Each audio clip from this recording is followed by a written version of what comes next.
were waiting to be picked. It's up to you. You're not a kid anymore. It's scary to jump, Ian. That is exactly when you jump. That built up aggression, I just wanted to fight everybody. I wish I could pause time during that time where I had that on my head, asking me what I didn't know. Jumping in that water head first, they had no one to save me. Marshall was spectacular again. It was a high-scoring affair. The Southfield A&T ends up winning 40-35.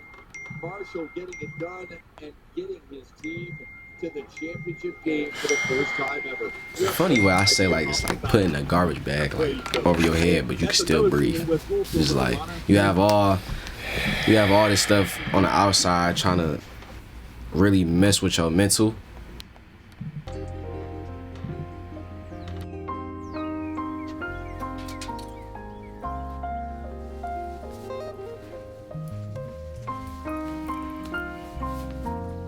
Closing the silence and like opening your eyes to the light that beam onto the field. Like it was just, I was in a whole nother dimension. I was like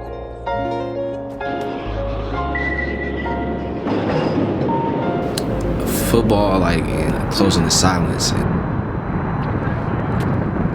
Quentin, Shah, class of 2024, sophomore A&T, running back. Still got it.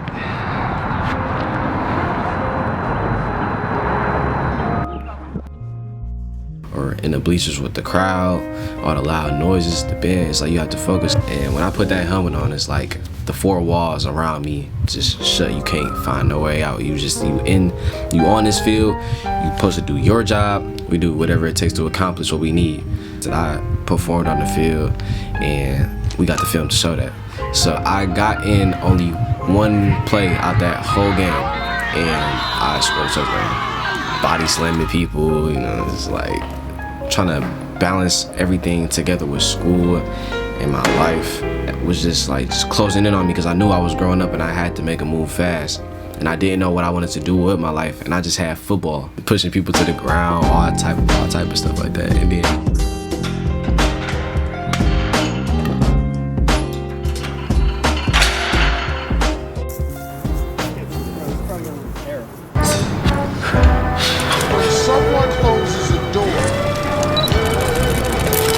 you just got to walk up the hall. Nothing's gonna stop me. Nothing's gonna stop me. I remember I showed my offer to like a couple people and like they didn't really know what it was, and I had to like explain to them like, you know, what it was, and it was like I couldn't get the right, you know,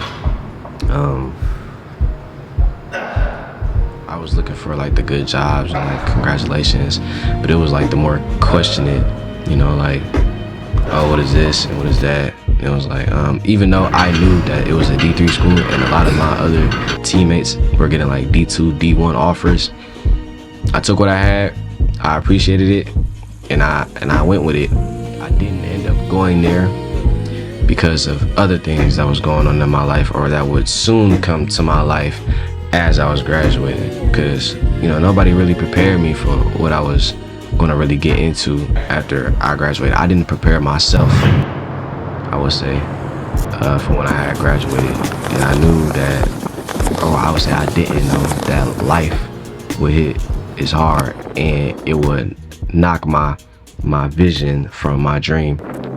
Otherwise, you end up staying in the same place your whole life.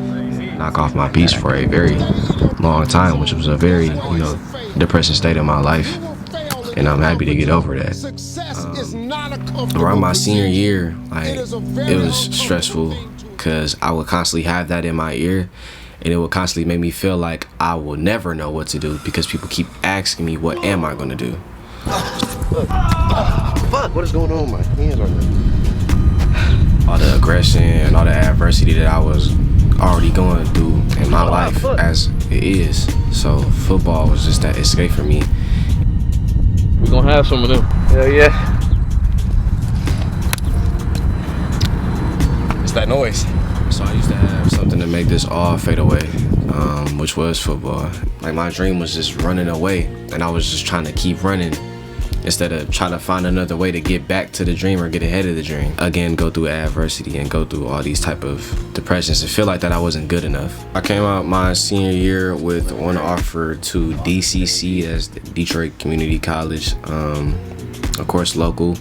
A lot of my boys that I played with, they went over there to play.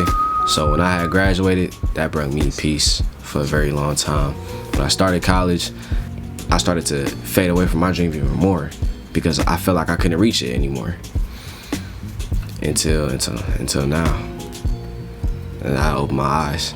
Did you realize how much football gave you before it was gone?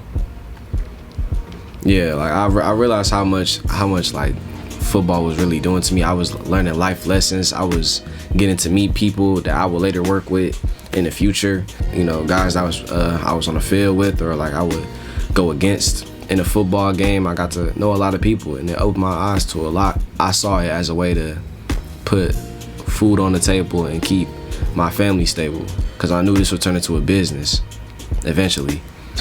I felt like everybody that I had behind me that, you know, was pushing me to go on and go forth to play the sport that I bled for, that I shedded tears for, that I had to put in sweat and pain for. Everybody that was behind me, I feel like I let them down. I feel like I had a lot of support in different ways, but where I needed the support, whether it was financially or like emotionally, most of the time it wasn't there. So I know I had to start doing stuff myself, and I kind of went day by day on doing that, not asking for help.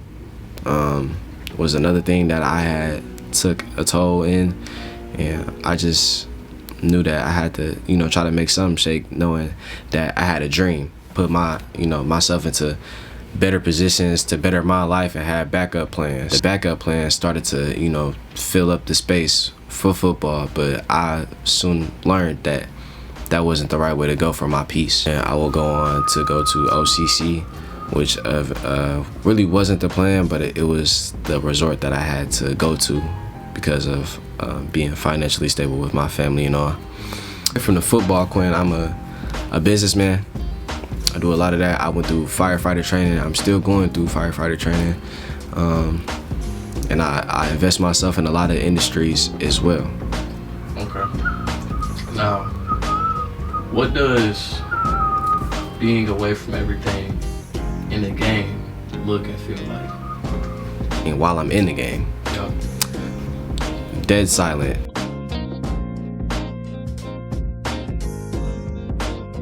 So this noise really stopped, but at the end of the day, it's still noise, football noise. A noise that kept me from a lot of bad things in my environment, a lot of bad things in my culture. It kept me out the streets. It kept me out of, you know, bad spots where it was bad energy, and it kept my eyes forward. And I definitely appreciate everything that, you know, came to me while I was, you know, in this light. And you know, it's mean the world to me, and I know that if I keep trying and I keep chasing my dream, I could probably get it back one day.